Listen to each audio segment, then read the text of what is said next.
Vamos iniciar as apresentações da disciplina Recursos Energéticos de Ambiente, na sua parte 1, aula 1, onde vamos tratar do tema Balanço Energético Nacional.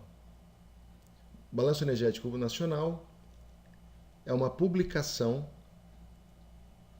feita pela empresa de pesquisa energética, que é componente do Ministério de Minas e Energia, e anualmente ela apresenta as características de oferta e de demanda de energia no nosso país. As publicações disponíveis estão no link do Balanço Energético Nacional da empresa de pesquisa energética. Então, www.ben.epe.gov.br. Lá é possível encontrar tanto a publicação completa, que é apresentada nas línguas portuguesa e inglesa, e também as publicações resumidas. Há também algumas tabelas que apresentam dados mais aprofundados, seja de um setor ou seja de uma fonte de energia. Vamos comentar sobre o ano base 2015, publicado em 2016. Neste ano, a matriz energética nacional contou com 41,2% de fontes renováveis. O Brasil é um país de grande dimensão continental,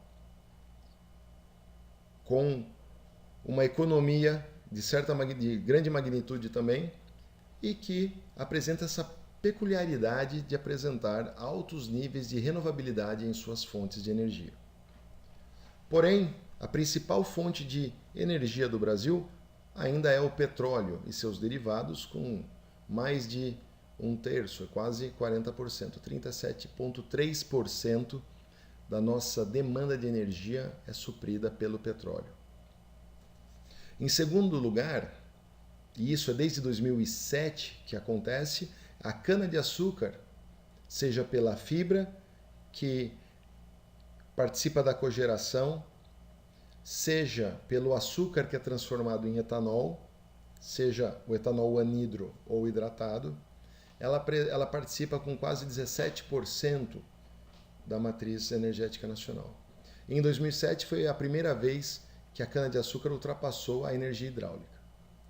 Hoje, também quem ultrapassa a energia hidráulica é o gás natural, principalmente utilizado em indústrias, com 13,7% de participação, ocupando o terceiro lugar. A energia hidráulica, principalmente por conta das hidrelétricas, é um grande componente da nossa matriz elétrica, que nós vamos apresentar adiante. Em quarto lugar, com 11,3%. Lenha e carvão vegetal em quinto lugar, com 8,2%. Tá? Boa parte do aço produzido no Brasil faz uso de carvão vegetal. Em sexto lugar, nós temos o carvão mineral. E em sétimo lugar, lixívia e outras renováveis. Nós vamos ver o que seriam essas outras renováveis adiante. Nós temos ainda o urânio, utilizado nas usinas nucleares de Angra 1, 2 e 3, e outras não renováveis. Nós vamos mostrar para vocês a variação, uma comparação entre o ano base de 2015 e o ano base de 2014. Em 2014, nós tivemos um percentual de renovabilidade menor, com 39,4%. Então alguém pode se perguntar, isso seria um retrocesso? Isso seria um avanço, quer dizer, de 2015 em relação a 2014? Essa é uma busca que muitos países têm em aumentar esse percentual de renovabilidade. Mas nós vamos mais para frente analisar um histórico um pouco mais longo e nós vamos ver que nem sempre isso é possível e vamos comentar o porquê. Um ano antes, no ano base de 2014, o petróleo era quase 40%. contra 37% de 2015. Cana-de-açúcar participava em segundo lugar, mas não estava no patamar dos 17% que nós tivemos um ano depois. Gás natural com 13,5%, hidráulica com 11,5%, lenha e carvão vegetal 8,2%. Nós vemos que em algumas fontes apresentam essa diferença. Se nós analisarmos, por exemplo, as três principais fontes renováveis de energia, que é cana-de-açúcar, hidráulica e lenha e carvão vegetal, nós vamos ver que em anos onde a precipitação não foi regular, elas são prejudicadas. Seja pelo crescimento das plantas, que é o caso da cana-de-açúcar e da lenha e carvão vegetal, que principalmente são obtidos em plantios de eucalipto, como também na recarga das bacias hidrográficas, onde estão alocadas as represas que acumulam energia potencial para o funcionamento das hidrelétricas. Para vocês terem uma ideia, o ano base de 2010, nós atingimos 47% de renovabilidade. O petróleo estava com um percentual de 42%, mais alto que os atuais. Cana-de-açúcar estava com 19%, hidráulica com 13,7%, lenha e carvão vegetal com 10,3%. Tá? Aqui um destaque para o menor uso do gás natural, que era responsável por apenas 9%. Ou seja, 3 das 4 principais fontes, elas eram renováveis. Isso só para dar uma magnitude como isso acaba variando no ano. Em 1973, e essa data é escolhida por conta do primeiro choque do petróleo, onde se começa em nível mundial a ter uma maior preocupação com novas fontes de energia. Tá? No Brasil nós tínhamos o petróleo com 46%, gás natural com 16%. Carvão mineral, uma participação muito alta, muito diferente de hoje, com 26,5%. Fontes renováveis eram apenas 10%, hidráulica com apenas 1,8%. Tá? E a nuclear também contava com uma participação muito pequena. O que vale ressaltar aqui é que essa variação ela é em relação à participação dessas fontes. A demanda de energia que nós tínhamos em 1973 era muito menor do que nós temos nos dias de hoje.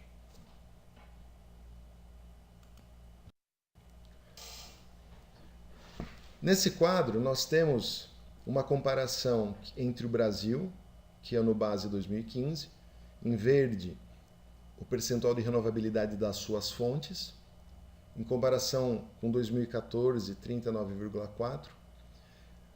Isso, quando comparado à média mundial, nós temos um nível muito maior, que no mundo 13,5% da energia é renovável. E quando nós comparamos com os países componentes da OCDE, que são os países desenvolvidos, eles têm um percentual muito menor de renovabilidade de 9,4%. Porém, basta lembrar que esses números eram muito menores. Cerca de 10 anos atrás, o mundo contava com cerca de 12% de energia renovável e os países desenvolvidos cerca de 6%. Então, tem havido um interesse em aumentar essas proporções. E comentando aquele fato que nem sempre se consegue aumentar o percentual de fontes renováveis, mesmo num país como o nosso, com tanta oferta de energia renovável, basta olhar desde 2010 como variou esse percentual de renovabilidade, com aquele pico de 47,5% que foi comentado, pois com algumas quedas, isso principalmente por questões climáticas, que prejudicaram a produção de biomassa e o acúmulo de água nas represas que compõem o sistema hidrelétrico de geração de eletricidade. Aqui nós temos um destaque para a composição daquelas outras renováveis. A lixívia, ela é obtida em empresas que produzem papel e celulose, também conhecida como licor negro. Então, ela é utilizada para a geração de energia. O biodiesel, que por lei compõe o nosso diesel comercial, tá? Atualmente em nível de 7% por lei, com 22%. Eólica, com 13,1%, principalmente em regiões costeiras do Nordeste e no Sul do país. Outras biomassas com 8,1%. Nós temos ainda o biogás, o gás industrial de carvão vegetal e a energia solar aparecendo com traços, tá? Algo abaixo de 0,1% de participação. Então, as usinas de cana-de-açúcar já são muito importantes na nossa matriz energética e toda oportunidade que nós temos numa usina de cana-de-açúcar quanto à cogeração e também quanto à obtenção de compostos químicos que podem nos fornecer energia, nós temos também isso no setor florestal. Tá?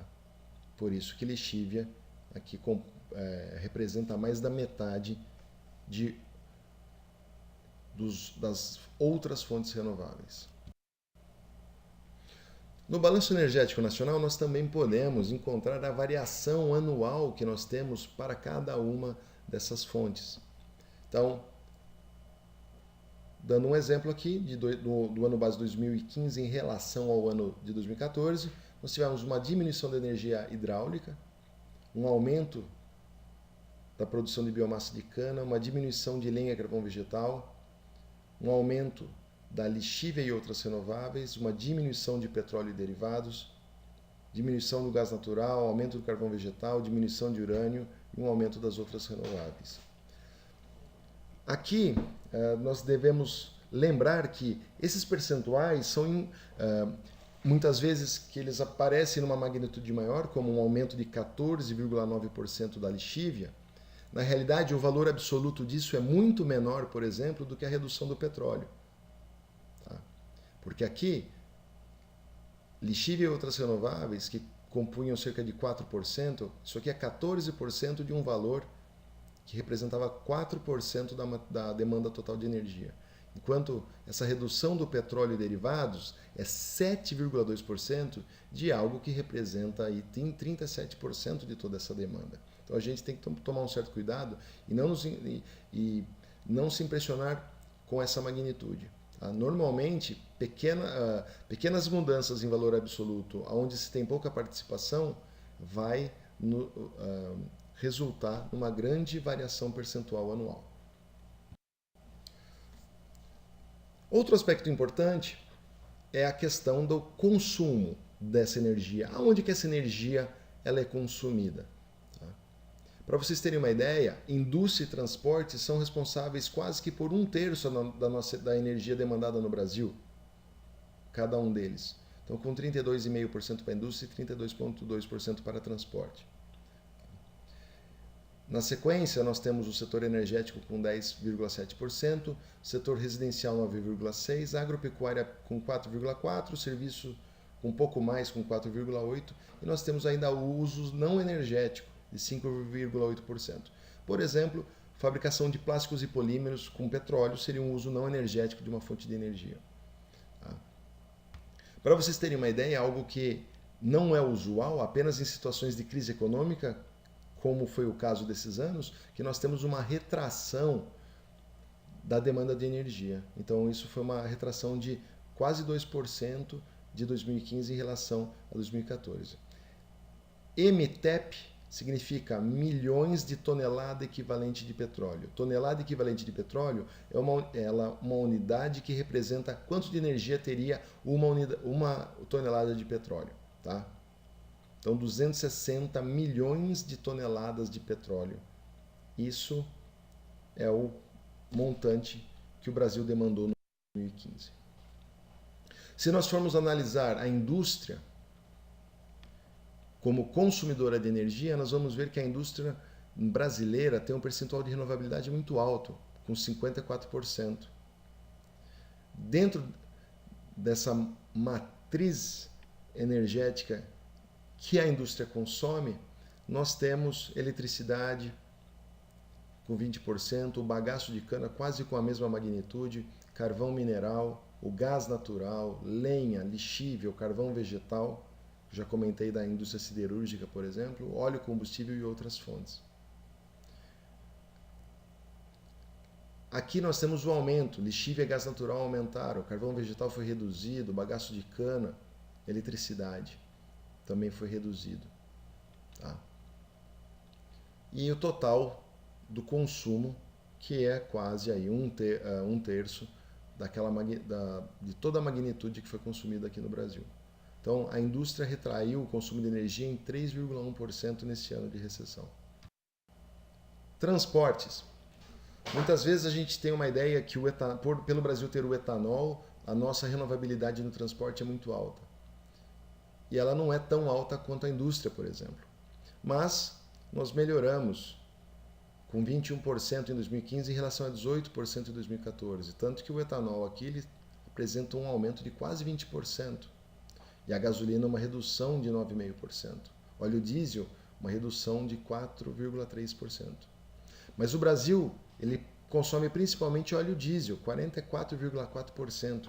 Principalmente por ter adotado o caminhão como modal logístico mais utilizado no transporte de cargas no Brasil. Isso poderia ser facilmente reduzido se nós tivéssemos mais ferrovias e hidrovias. Um pouco mais da metade do consumo de óleo diesel é representado pelo consumo de gasolina, com 27,5%, e o etanol aqui, cerca de 2/3 do consumo da gasolina. Nós temos ainda querosene de aviação, gás natural, óleo combustível. Basta lembrar que o etanol ele é adicionado à gasolina, então cerca de 2/3 do etanol que é produzido no Brasil é o etanol hidratado que nós podemos adquirir nos postos de combustível. E cerca de 1/3 do etanol produzido no Brasil é o etanol anidro, que é adicionado à gasolina, requerido por lei de 18 a 27,5% do volume da gasolina comercial adquirida em postos de combustível. Com uma pequena comparação de 3 anos antes, nós tínhamos essa renovabilidade muito menor, cerca de 13%. Naquela época, nós tínhamos uma redução do etanol anidro e uma redução do etanol hidratado e um aumento na gasolina de 17,3% e de diesel de 6,1%. Então, essa variação, muitas vezes, ela se dá por conta do preço. Então, pela regulamentação do mercado, se é um ano de pouca produção de etanol, isso pode prejudicar o consumidor por conta de um aumento do preço do etanol. Então, como o governo regulamenta, ele pode, às vezes, reduzir o percentual do etanol na gasolina e o consumidor, por conta do advento do carros flex, que são responsáveis por mais de 95% do mercado automobilístico, acabam preferindo abastecer com gasolina do que com etanol. E quando nós temos uma baixa no custo do etanol, essa situação pode ser revertida, algo que nós percebemos aí nos dados do ano base 2015. Uma curiosidade no setor residencial é a participação da lenha. Muitas vezes, quem mora em cidades com um certo desenvolvimento pode não se ter conta da importância da lenha no Brasil. A eletricidade é quase metade, 45%, o gás liquefeito de petróleo que nós utilizamos para a cocção, 26,2%, e lenha quase empata com o gás liquefeito de petróleo. Tá? Há alguns anos atrás, lenha chegava a superar o gás liquefeito de petróleo. nós temos o gás natural, que algumas cidades são abastecidas com esse tipo de gás. A renovabilidade do setor residencial é alta, mais de 60%. Tá? E foi um setor que, mesmo num ano de crise, ele teve um aumento na sua demanda de energia. A matriz elétrica, ela se refere qual é a origem da eletricidade. O Brasil tem um grid de eletricidade que é unificado. Então, quando nós ligamos uma tomada, na tomada qualquer equipamento elétrico ou eletrônico, nós não sabemos de onde vem. Ali nós temos eletricidade de Itaipu, nós temos de biomassa, nós temos nuclear. Então, a composição ela varia ano a ano. 64% da energia hidráulica em 2015 ela foi responsável pela eletricidade. Então, a eletricidade foi composta 64% de hidráulica, sendo seguida de gás natural, biomassa, derivados de petróleo, carvão mineral, nuclear. Então, algumas termoelétricas que foram instaladas, elas tinham a função de atuar como geradores. E em anos onde a falta de chuva, por exemplo, acaba tendo uma participação maior do que se gostaria.